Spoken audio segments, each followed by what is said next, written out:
कि नीतीश कुमार की पार्टी में बड़ी फूट पड़ चुकी है कि अमित शाह के संपर्क में जदयू के 11 सांसद आ चुके। नीतीश कुमार का जो सिंहासन है वो डोल रहा है, क्या कहेंगे? नीतीश कुमार की पार्टी टूट जाएगी, इनका सांसद टूट जाएंगे एक दिन के अंदर। जब चाहेंगे अमित शाह तब जदयू के सांसदों को तोड़ लेंगे। मतलब नमस्कार, मैं हूं अर्पिता और आप देख रहे हैं पीओ भारत। देखिए, इस वक्त बिहार में बहुत तेजी से खबर फैल रही है, चर्चाएं इस कदर है कि नीतीश कुमार की पार्टी में बड़ी फूट पड़ चुकी है। नीतीश कुमार के सांसद भाग रहे हैं और ये कहा जा रहा है कि अमित शाह के संपर्क में जदयू के 11 सांसद आ चुके हैं। तमाम मीडिया चैनल्स इस तरह की जो खबरें चला रहे हैं, क्या सच्चाई है? क्या वाकई में जदयू में ये फूट पड़ चुकी है या पड़ने वाली है? अंदर की खबर क्या है, सब कुछ आपको बताएंगे। देखिए, चर्चा में इस वक्त प्रदीप सर है हमारे साथ, राजनीति के विश्लेषक है। स्वागत है सर आपका। देखिए सर, वैसे तो ये खबर थोड़ी परेशान करने वाली भी है, क्योंकि बिहार की राजनीति में जब इस तरह की खबरें उठती हैं तो लगता है कि अब फिर से कुछ अलट पलट की राजनीति होगी। क्या लगता है, नीतीश कुमार का जो सिंहासन है वो डोल रहा है, क्या कहेंगे? देखिए अर्पिता, ऐसा है कि सोशल मीडिया जो है ना, आज के दौर में माने अगर कुछ नहीं भी होने वाला होगा ना तो करवा देगा। ठीक है, कई राजनीतिक घटनाक्रम ऐसे हैं जिसका आइडिया जो है वो सोशल मीडिया देता है राजनेताओं को। जैसे फॉर एग्जांपल मैं बताऊं, जिस प्रकार से समाज में क्राइम का नया नया तरीका फिल्में सिखाती है, बॉलीवुड की फिल्में जो है वो क्रिमिनल्स को ट्रेनिंग देती है कि भाई क्राइम का ये नया नया तरीका हो सकता है। ठीक है, उसी प्रकार से पॉलिटिकल गॉसिप के नाम पर सोशल मीडिया में अधिकतर यूट्यूब चैनल्स हैं, बड़े बड़े नाम है देश में, ठीक है, जो कि इसी प्रकार की गॉसिप चला कर अपना पेट भरते हैं। आप कह रहे हैं कि गॉसिप है, मतलब नीतीश कुमार की पार्टी नहीं टूट रही है? पूरी बात तो सुनिए ना। ठीक है, टूटने के लिए तो टूट ही सकती है, इसमें कोई दो मत नहीं है। टूट भी सकती है, इसमें कोई दो मत नहीं है। देखिए, एक चीज सबसे बड़ा चीज क्या है, देखिए एक चीज तो तय है ना कि नीतीश कुमार दिन पर दिन, ठीक है, कि एक चीज सच्चाई है कि भारतीय जनता पार्टी को इस बार लगातार 2 चुनाव के बाद 2014-19 की तरह इस बार 2024 में अपने बलबूते पर बहुमत नहीं मिली। ठीक है, जब बहुमत नहीं मिला तो निश्चित है कि भारतीय जनता पार्टी की सरकार, नरेंद्र मोदी की सरकार जो है वो अपने सहयोगी दलों पर निर्भर है। पूरी तरह से ठीक है, अब मीडिया क्या है, मीडिया जो है नीतीश कुमार को और चंद्रबाबू नायडू को ब्लैकमेलर साबित करने पर तुली हुई है। अच्छा, लेकिन नीतीश कुमार और चंद्रबाबू नायडू मतलब आपके हिसाब से ब्लैकमेलर नहीं है? नहीं है ना, नहीं, अगर होंगे भी, मैं ये नहीं कह रहा कि नहीं है, ठीक है, हो भी सकते हैं, लेकिन ये लोग जब होंगे तब होंगे, लेकिन अभी नहीं है। लेकिन अभी मीडिया अभी से ही स्पेकुलेशन के नाम पर इन दोनों को ब्लैकमेलर बना रही है। नंबर 1। नंबर 2, इस बात में कोई दो मत नहीं है कि नीतीश कुमार का प्रभाव 2005 से देखेंगे हम तो 2010 में नीतीश कुमार अपने चरमोत्कर्ष पर थे। लोकप्रियता के नीतीश कुमार अपने चरमोत्कर्ष पर थे जब विधानसभा में उनकी पार्टी लग 118 सीट जीतकर विधानसभा में आई थी। ठीक है, मतलब, और भारतीय जनता पार्टी के 92 विधायक थे यहाँ पर। ठीक है, आरजेडी का सफाया हो गया था। 2010 में मात्र 22 विधायक जीत कर आए थे आरजेडी के। उस 22 में भी जनता दल नीतीश कुमार ने 10 विधायकों को तोड़ लिया था। अच्छा, मतलब एक समय ऐसा आया उस विधानसभा में जब लालू यादव की पार्टी के पास मात्र 12 विधायक बच गए थे। तो नीतीश कुमार अपनी लोकप्रियता के चरमोत्कर्ष पर थे।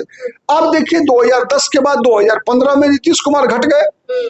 ठीक है, मैंने उसमें गठबंधन किया लालू यादव के साथ, तो लालू यादव की पार्टी नंबर 1 हो गई, नीतीश कुमार की पार्टी नंबर 2 हो गई, जबकि दोनों बराबर सीटों पे लड़े थे। ठीक है, उसी तरीके फिर आ जाइए 2020 में नीतीश कुमार बीजेपी के साथ लड़े, बराबर सीटें लड़े, लेकिन बीजेपी ने जीता 74 सीट, नीतीश कुमार ने जीता मात्र 43 सीटें। ठीक है, तो नीतीश कुमार का प्रभाव दिन पर दिन घटता जा रहा है। बिल्कुल, ये तो हम भी देख रहे हैं कि बिहार में जितने भी चुनाव हो रहे हैं पिछले मतलब 10 साल से अगर देखें एक ग्राफ जो है नीतीश कुमार का, जो चुनाव जीतने का ग्राफ है सीटों के हिसाब से बहुत डाउन होता जा रहा है। तो इस वजह से आपको लग रहा है कि उनके विधायकों को भी लग रहा है कि कहीं ना कहीं आप भविष्य जदयू में बचा नहीं, इसलिए भागो, और भगदड़ मच गई है जदयू के अंदर। इसीलिए क्या है ना कि देखिए, मीडिया जो है वो तो टीआरपी के लिए चलती है। टीआरपी मतलब, अगर बात हम सोशल मीडिया की करें तो वो व्यूज, लाइक्स, के सब्सक्रिप्शन के लिए चलती है। तो ऐसे लोग क्या होता है कि लगातार जो है एक तरह का र्यूमर फैलाते रहते हैं। देखिए लालू यादव जब जाते हैं नीतीश कुमार जब जाते हैं राजद के साथ, तो लोग ये कहने लगते हैं कि लालू यादव जो है नीतीश कुमार की पार्टी को तोड़ लेंगे। और जब बीजेपी के साथ नीतीश कुमार होते हैं तो ये लोग अफवाह उड़ाते हैं कि बीजेपी इनकी पार्टी को तोड़ लेगी। मतलब हर दोनों में लड़ाई लगाने का काम करते रहती है। ये नारद वाला जो रोल है ना, नारद वाला नहीं कहा जाए तो पॉजिटिव है, ठीक है, ये मंत्रा वाला काम करते हैं ये लोग। अच्छा, लेकिन देखिए सर, थोड़ी कहीं सच्चाई भी हो सकता है कि हो, क्योंकि आप देखिए कि जब नीतीश कुमार राजद के साथ थे और लालू यादव का लगातार लोग कह रहे थे कि ऑफर यही था कि आप एक वक्त के बाद जो है मुख्यमंत्री की कुर्सी तेजस्वी को सौंपेंगे और खुद प्रधानमंत्री की दावेदारी लेंगे। जब वो नहीं मिला तो नीतीश कुमार अपना लौटा बीजेपी के साथ आ गए। अब बीजेपी की अभी ये जो हालत पैदा हुई है कि भाई नीतीश कुमार उनके लिए मजबूरी जरूरी सब कुछ हो गए हैं, पर बीजेपी ने जब उनको अपनी तरफ शामिल किया था तब बीजेपी को ऐसी तस्वीर नहीं दिखी थी ना। बीजेपी ने कभी सोचा होगा कि नीतीश कुमार जो राजनीति में एकदम अब कह सकते हैं धराशाही होते जा रहे हैं, वो सबसे ऊपर इस वक्त चमक रहे हैं नीतीश कुमार। तो बीजेपी के लिए मजबूरी 2025 में नीतीश कुमार ना बने, कहीं इसलिए तो नहीं टूट फूट हो रही, लोग खबरें इस तरह से भी चला रहे होंगे कि हो सकता है बीजेपी वाकई में चाहती हो। देखिए अभी आपने पिछले दिनों देखा होगा कि बीजेपी के अंदर कई बड़े नेता, अश्विनी चौबे जैसे नेता भी कहते हैं कि बीजेपी तो अब अपने दम पर चुनाव लड़ेगी और लड़ना भी चाहिए। संजय जायसवाल भी इस तरह की बातें करते हैं। तो बड़े बड़े नेता बीजेपी की बात कर रहे हैं, इसका मतलब कहीं तो कुछ खिचड़ी पक रही हो सकता है, गपशप चल रही हो।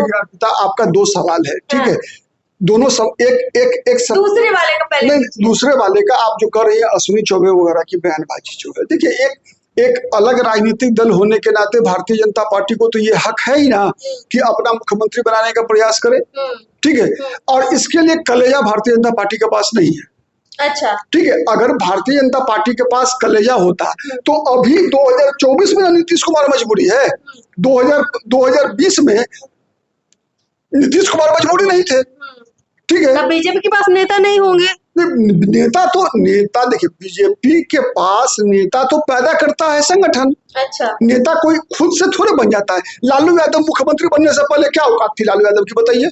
अच्छा, नीतीश कुमार की मुख्यमंत्री बनने से पहले अलग से लड़े थे, याद है, समता पार्टी बना के 1995 में लड़े थे नीतीश कुमार, 7 विधायक जीत कर आए थे, मात्र पूरे बिहार में लड़े थे 242 पर, सॉरी तो उस समय 324 पर लड़े थे। बिहार झारखंड एक था। दर्शकों की जानकारी के लिए बता रहा हूं, मैं नई पीढ़ी के लोग होंगे अधिकतर दर्शक, उनकी जानकारी के लिए बताऊं, 324 के विधानसभा में नीतीश कुमार अकेले अपने बलबूते पर 1995 विधानसभा चुनाव लड़े, मात्र 7 विधायक जीत कर आए थे पहली बार में। फिर 2000 में फिर बीजेपी के साथ लड़े, बीजेपी ज्यादा सीटें जीती, नीतीश कुमार कम सीट मिला, फिर भी बीजेपी ने नीतीश कुमार को ही मुख्यमंत्री बनाया। तो नीतीश, सुन लीजिए पहले, उसके बाद 2005 में फरवरी का चुनाव में बहुमत नहीं मिला किसी को, तो देखिए नीतीश कुमार कैसे बढ़े, 95 में 7 सीट से, 7 सीट से, फिर 2000 में 42 सीट, ठीक है, 42 सीट पर नीतीश कुमार को मुख्यमंत्री बने थे 7 दिन के लिए। अच्छा, ठीक है, बहुमत नहीं मिला तो हट गए। और उस समय में जब उनका 42 था तो बीजेपी का 67 सीट था। बीजेपी तब बड़ी थी, तब भी बड़ी थी, झारखंड बिहार एक था, ठीक है। और फिर 2005 में फरवरी वाला चुनाव हुआ, जिसके बाद सरकार नहीं बनी, विधानसभा कंस्टिट्यूट नहीं हुआ। फिर जब नवंबर में चुनाव हुआ 2005 में, तब जाकर नीतीश कुमार इस स्थिति में पहुंचे कि बीजेपी के साथ मिलकर सरकार बना सके। मतलब 95 से 2005 10 साल लगा। कैसे बीजेपी ही नीतीश कुमार को नेता बनाती आई है, वही मैं कह रहा हूँ, 10 साल लगा ना, तो बीजेपी को भी 10 साल देना चाहिए अपने किसी नेता को मुख्यमंत्री बनने के लिए। जब नीतीश कुमार उस समय खर्च किया, पावर खर्च किया। नीतीश कुमार को फायदा किस बात का हो रहा है, इसको समझिए आप। लालू यादव, आरजेडी चाहती है, कांग्रेस चाहती है कि बीजेपी नहीं आए सत्ता में बिहार में, और बीजेपी चाहती है लालू यादव नहीं आए। इसी का फायदा उठा रहे हैं नीतीश कुमार, और इसी फायदे ये नकारात्मक पॉलिटिक्स का। हाँ, तो हम लोग का मेन पॉइंट था कि नीतीश कुमार की पार्टी टूटेगी कि नहीं टूटेगी। देखिए, नीतीश कुमार की पार्टी टूट जाएगी, इनका सांसद टूट जाएंगे एक दिन के अंदर। जब चाहेगा अमित शाह तब तोड़ेगा, मैं बता रहा हूँ, चुटकी बजा के बता रहा हूँ।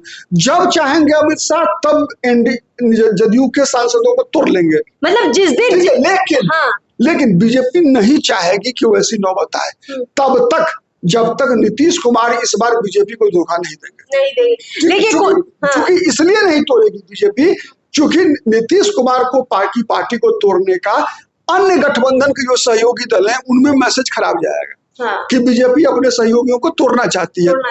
तो इसीलिए बीजेपी में सहयोगी जुड़ेंगे नहीं। लेकिन जिस दिन बीजेपी को लग जाएगा कि नीतीश कुमार हमको अब नुकसान पहुंचाना चाह रहा है, तो इस बार बीजेपी के ग्रिप पे है नीतीश कुमार, इस बार अमित शाह छोड़ेगा। बिल्कुल, अगर कहीं से भी अमित शाह को ये दिखा खतरा कि नीतीश कुमार अपने 12 सांसदों के साथ किसी और गली या किसी और रास्ते निकल रहे हैं, उसी दिन नीतीश कुमार जदयू के सांसदों को तुरंत अपनी तरफ ले आएंगे, ये कोई बड़ी बात नहीं होगी।